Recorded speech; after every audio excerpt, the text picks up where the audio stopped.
এই যে এটা জ্বালাতেন নিচেরটা, নিচে যেটা রাখছেন র্যাপকোটি, এটা কি, এটা কি?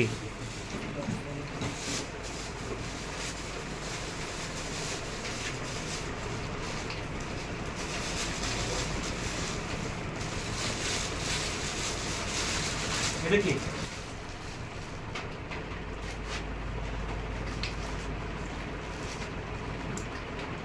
ঢালেন। দাঁড়াও, লোক থাকতে পারে।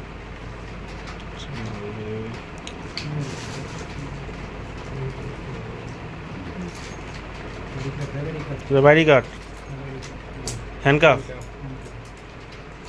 ও মা, এটা magazine code. A relax, loaded bullet, তাজা বুলেট। আলাদা বুলেট। এটা কে দিছিল? কবে দিছিল? কিছুদিন আগে বলতে কয় মাস আগে? কতদিন? দিন তারিখ মনে নাই? কয়দিন আগে দিছিল আনুমানিক? এক সপ্তাহ, 20-25 দিন।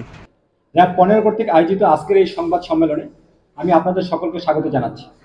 আপনারা সবাই অবগত আছেন যে গত 11 জুন বুধবার রাতে রোহিঙ্গা ক্যাম্প 15-তে বসবাসরত মোহাম্মদ রহিমুল্লাহর ছেলে মোহাম্মদ হাফিজুল্লাহকে রোহিঙ্গা সন্ত্রাসী নবী হোসেন ও এনায়েতুল্লাহর যোগ সাজসে র্যাব পরিচয়ে 3 জন অস্ত্রধারী সন্ত্রাসী, বরখাস্তকৃত সৈনিক সুমন, সন্ত্রাসী ফারুক, সন্ত্রাসী শিকদার নিজ বসতঘর হতে ডেকে নিয়ে রঙ্গিখালী গহীন পাহাড়ে আটকে রাখে। পরবর্তীতে অজ্ঞাত স্থান থেকে সন্ত্রাসীরা ভিকটিমের পরিবারের নিকট 15 লক্ষ টাকা মুক্তিপণ দাবি করেন। অপহরণের সংবাদ প্রাপ্তির পরক্ষণেই র্যাব 15 এর একটি চৌকস আভিযানিক দল গত 13 জুন শুক্রবার রঙ্গিখালীতে অপহরণের অন্যতম প্রধান হোতা কুখ্যাত ডাকাত শাহ আলমের বাড়িতে হানা দিয়ে আফ্রিদি ও আব্দুল গফুর নামে 2 জন সন্দেহভাজনকে আটক করতে সক্ষম হয়। র্যাবের গোয়েন্দা কার্যক্রম আরও বৃদ্ধি করে গত 14 জুন শনিবার মরিচা বাজার থেকে অপহরণের মূল হোতা বরখাস্তকৃত সৈনিক মোহাম্মদ সুমন মুন্সিকে আটক করতে সক্ষম হয়।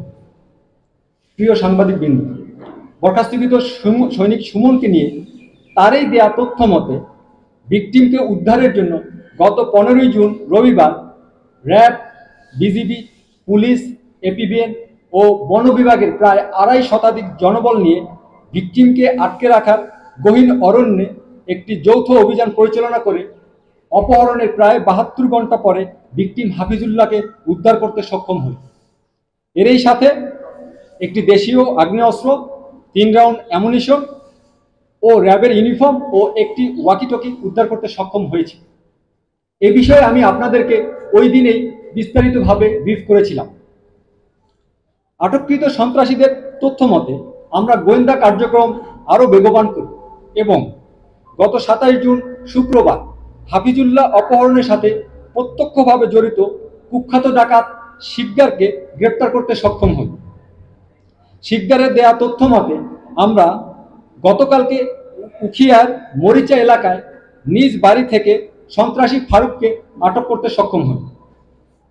ফারুকের কাছ থেকে অপহরণের ব্যবহৃত 4টি র্যাবের ইউনিফর্ম, একটি র্যাবের ফেক আইডি কার্ড, একটি হ্যান্ডকাপ, একটি দেশি পিস্তল, 2টি দেশীয়, আমি একটু ভুল বলেছি, একটি বিদেশি পিস্তল, 2টি দেশীয় আগ্নেয়াস্ত্র, 10 রাউন্ড তাজা অ্যামুনিশন, 11 রাউন্ড এমটি কার্টিস এবং একটি চাকু উদ্ধার করতে সক্ষম হই।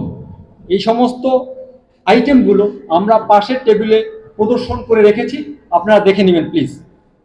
আমরা সন্ত্রাসীদেরকে জিজ্ঞাসাবাদে জানতে পারি বরখাস্তকৃত সৈনিক সুমন র্যাবে চাকুরির অভিজ্ঞতাকে কাজে লাগিয়ে কয়েক বছর আগে ঢাকার মিরপুরের শাহ আলী মার্কেট থেকে র্যাবের ইউনিফর্মগুলো তৈরি করেছে। আমরা আরও জানতে পারি যে এক একটি ইউনিফর্ম তৈরি করতে তিনি প্রায় 250 থেকে 500 টাকা ব্যয় করেছিলেন।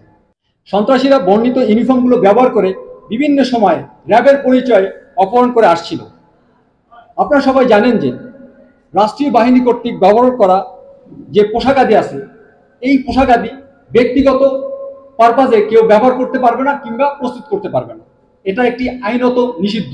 আমি আপনাদের মাধ্যমে দেশের সকল টেইলার্স কিংবা পোশাক প্রস্তুতকারী কোম্পানিদেরকে সতর্ক করতে চাচ্ছি যে এই ধরনের কর্মকেন্দ্র থেকে তাদেরকে বিরত থাকতে হবে, অন্যথায় তাদের বিরুদ্ধে আমরা কঠোর আইনানুগ ব্যবস্থা গ্রহণ করতে বাধ্য হব। গ্রেপ্তারকৃত আসামির বিস্তারিত পরিচয়: মোহাম্মদ জায়েদ হোসেন ফারুক, পিতা আব্দুল শুকুর, মাতা সমুদা খাতুন, গ্রাম পশ্চিম মরিচা, থানা উখিয়া, জেলা কক্সবাজার। প্রিয় সাংবাদিকবৃন্দ, রোহিঙ্গা হাফিজুল্লাহকে অপহরণের সাথে সংশ্লিষ্ট অধিকাংশ সন্ত্রাসীদেরকেই আমরা আটক করতে পারলেও এখনও রোহিঙ্গা সন্ত্রাসী নবী হোসেন ও কুখ্যাত ডাকাত শাহ আলম সহ অনেকেই ধরাছোঁয়ার বাইরে রয়েছে। বর্ণিত পলাতক সন্ত্রাসীদেরকে আটক করার জন্য র্যাবের আপ্রাণ প্রচেষ্টা জারি থাকবে।